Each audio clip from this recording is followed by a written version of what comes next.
Welcome to the One in the Many. My name is Arshak Benlian. My purpose with the One in the Many podcast is to explore the process of integration as developmentally formative and therapeutically corrective factor in human psychology. The One in the Many is the study of how conscious life differentiates identity, integrates relation, regulates itself under constraint, and sustains direction through time.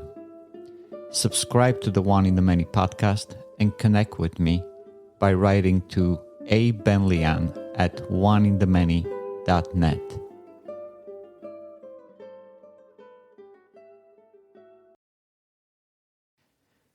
To live a human life is to ask questions about the world, about us, about what matters and why. But before any question can be asked, one truth must be grasped. Something is. This is the ground of all inquiry, the first statement of metaphysics. Metaphysics is the branch of philosophy that deals with the fundamental nature of reality. It asks, what exists? What is the nature of being? What is the relationship between mind and world? These are not academic riddles. They are the starting point of human experience. Before we speak, we must exist. Before we judge, we must perceive. Before we choose, we must know there is something to choose from. But the story does not stop at existence. As human beings, we do not merely encounter the world, we interpret it.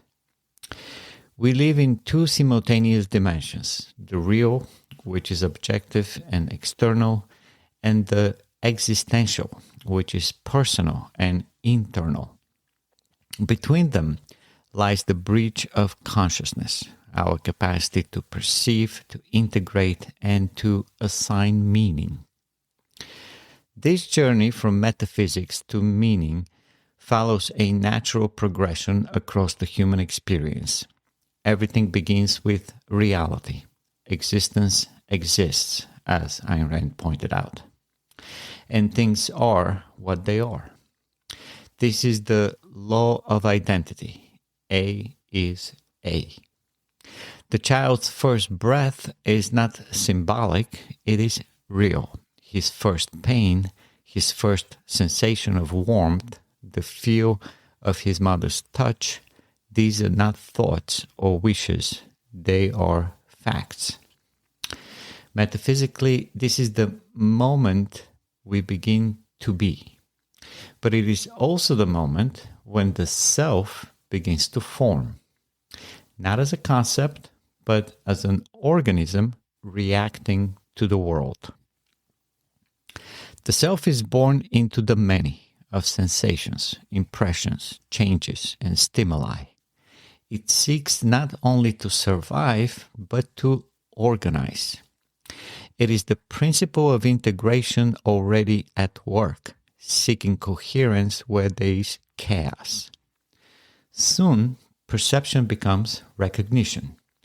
The child learns to focus, to attend, to track patterns. His eyes find the same face again and again. His body responds to tone, rhythm, and presence. From this, he begins to learn. I know this. This is epistemology in motion, the study of how we know. It is here that the child forms concepts, first implicitly, then explicitly.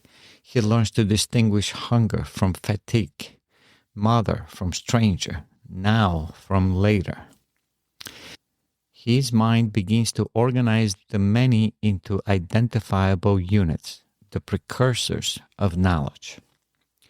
With each act of recognition, the self becomes more solid, more continuous. Consciousness, once fluid and sensory, begins to stabilize. Attention becomes volitional. Integration becomes reflective. the self becomes a thinker. As cognition develops, so does emotion. The child begins to assign value not in abstract words, but in felt experience. This is good. That is painful. I want this. I feel that. Values emerge not from thin air, but from the organism's need to live. The child wants warmth because warmth sustains. He loves the face that feeds, soothes, protects. Emotions are born as evaluations, automated signals about what furthers or frustrates his survival and well-being. Ethics, as the philosophy of how to live, is first encountered here. Later, the child will be taught rules, duties, or virtues. But before any of that, he feels what matters. He lives through value. To integrate emotion into cognition is the great task of maturity. When reason and feeling align, action becomes purposeful. Life becomes coherent. The one in the many begins to move with grace. No self is formed in isolation. Every I is shaped in relationship to a you. As the child expands into the social world, he learns not only what he wants, but what others want. He discovers conflict, cooperation, deception, alliance. His early moral intuitions are tested and shaped. Politics, at the most personal level, is the negotiation of boundaries and belonging.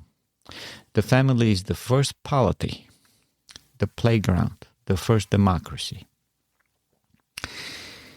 Who decides? Who leads? Who follows? These are not abstractions. These are questionings each self must confront. When integration occurs here, the child learns affinity. He sees others not as threats or tools, but as fellow centers of value. He becomes a participant, not merely a reactor. His relationships begin to reflect not just need or fear, but chosen respect and reciprocal esteem. As meaning deepens, so does tone. Life begins to have a feel. This is not just emotion, it is orientation. Is the world safe or hostile? Is joy fleeting or possible? Is beauty a trick or a call to something higher? This is the realm of aesthetics and its psychological twin, the sense of life. A person with an integrated sense of life does not need constant justification. They wake with a quiet yes to the day. They trust the world enough to explore it. They trust themselves enough to act on it. This is the product of a deep integration between metaphysical understanding, emotional clarity, and rational value. It is the music of life made whole. From the facts of existence, the awareness and understanding of existence, the identification of value and interpretation of emotions, to the relational frame and aesthetic horizon of sense of life and identity, we can see and trace the culmination of meaning as integration. Meaning is not imposed from above or inherited from tradition. It is built, moment by moment, in the space where body, mind, emotion, and action come together. It begins in the real. It is shaped by cognition. It is colored by value. It is affirmed through relationship. It is felt through aesthetics. And it is owned, claimed by character. To move from metaphysics to meaning is to follow the arc of integration, from sensation to thought, from thought to value, from value to action, from action to identity. It is to become a self, not a fragmented reaction to life, but a unified agent capable of living with clarity, joy, and purpose. To live meaningfully is to live as the one in the many. To integrate is to live fully. To live fully is to make being matter. And that is what it means to pay attention, to attend to the matter of being. To attend is not merely to notice, it is to choose what will exist for you in each moment. In the theater of consciousness, attention is the spotlight. It determines what is illuminated and what remains unseen. It is the gatekeeper of experience, the origin of all knowledge, and the first act of volition. When we say to attend is to choose what is real, we are not denying objective reality. We are affirming that our experience of reality depends on the focus of our awareness. The world exists independently of your mind, but your ability to grasp it, interpret it, and respond to it depends entirely on where you place your focus. This is the first expression of free will, not in action, not in speech, but in attention. You do not control all the stimuli that reach you, but you choose which ones to engage with. You cannot attend to everything at once, nor should you. The scope of consciousness is limited. Like a lens, it must narrow to clarify. What you focus on becomes foreground. What you ignore fades into background. In every moment, you are shaping your experience by what you allow to enter awareness. This selection is not neutral, it is evaluative. You attend to what seems relevant, important, pleasurable, or threatening.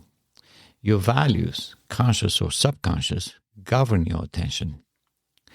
And your attention, in turn, reinforces your values. To attend to the trivial while ignoring the essential is not just a lapse, it is a distortion of what is real.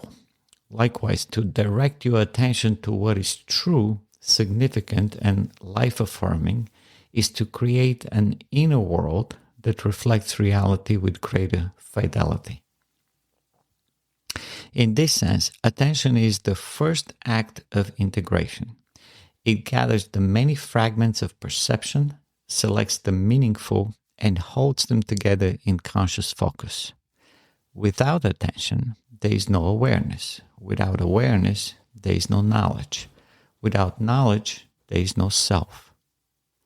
A child who attends to the pain in his stomach learns to identify hunger. A craftsman who attends to the sound of his chisel learns to perfect his form. A lover who attends to the eyes of his partner learns to understand her soul.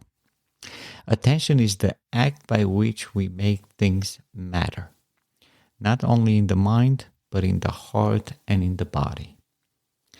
But attention is not infinite. It is a resource to be disciplined, trained, and guarded. In an age of distraction, where countless forces compete to hijack your focus, the act of attention becomes a moral choice. What you allow into your mind shapes your understanding. What you ignore diminishes your depth.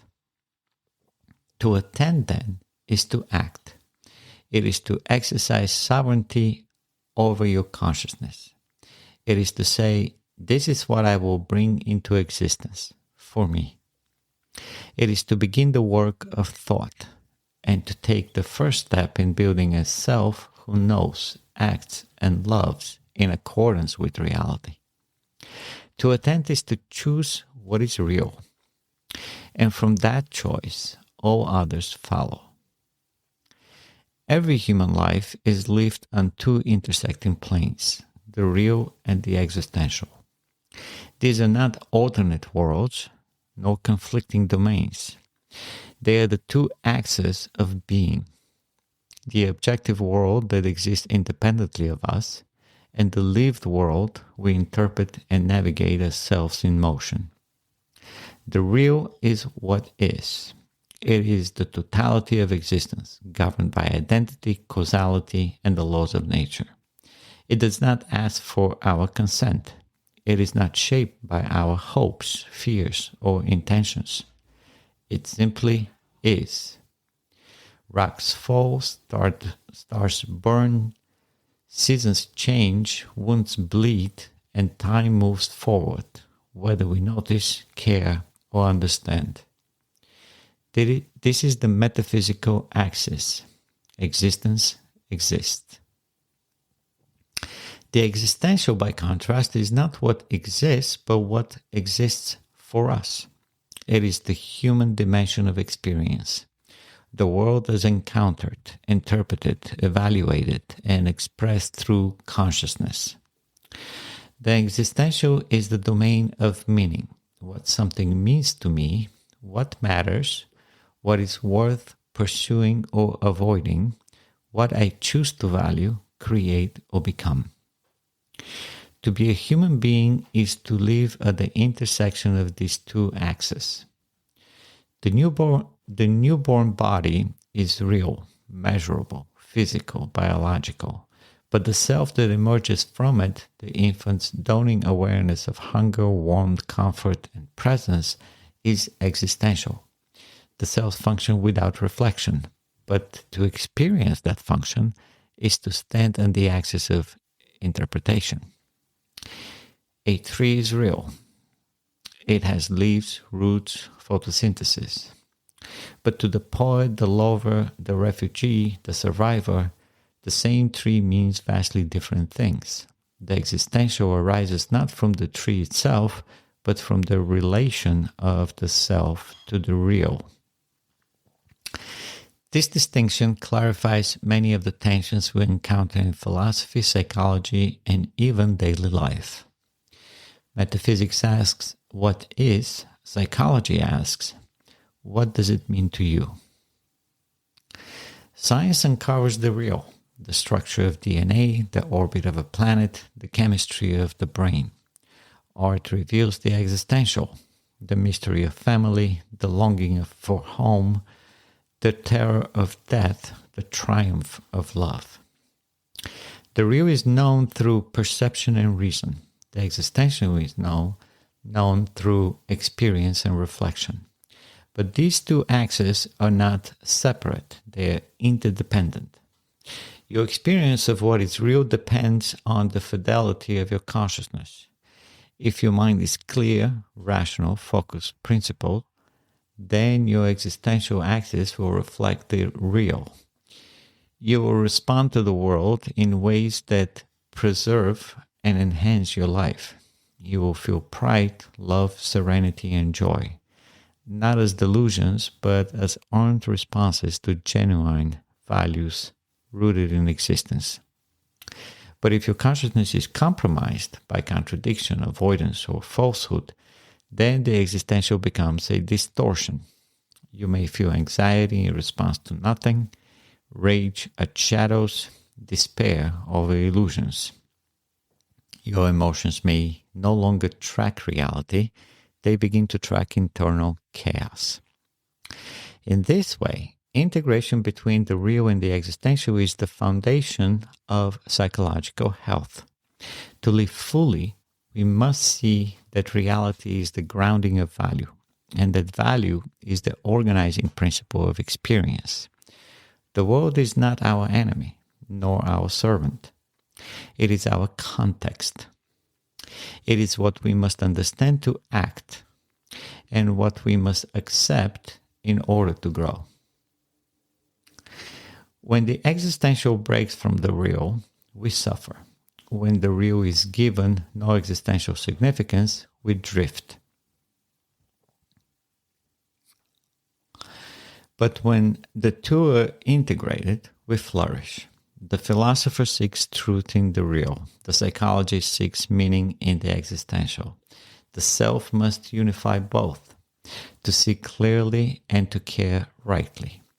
In this light, the axis of the real gives us identity. Things are what they are. The axis of the existential gives us individuality. I am who I choose to be. A person who honors both lives with clarity and depth. He does not deny what is, but nor does he let what is define him passively. He asks, given this reality, what shall I make of it?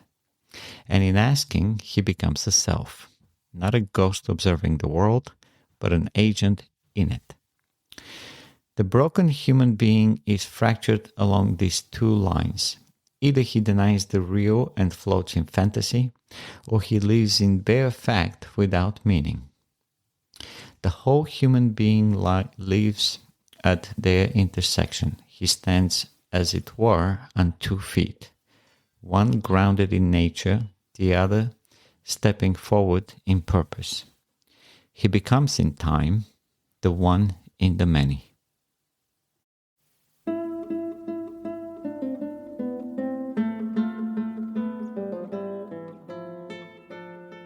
This is the one in the many. The principle of life is the process of integration from a single cell to an ideal human being. The story of life unfolds through integration, from a single percept to a library of knowledge. Through virtue, reason, honesty, independence, selfishness, productivity, you set your values, purpose, to achieve self-esteem and happiness. Through time and energy, from induction to integration to reduction, the smallest particle unifies matter, and the highest purpose unifies your life. You, the one in the many, matter. May you integrate your life with value-driven days.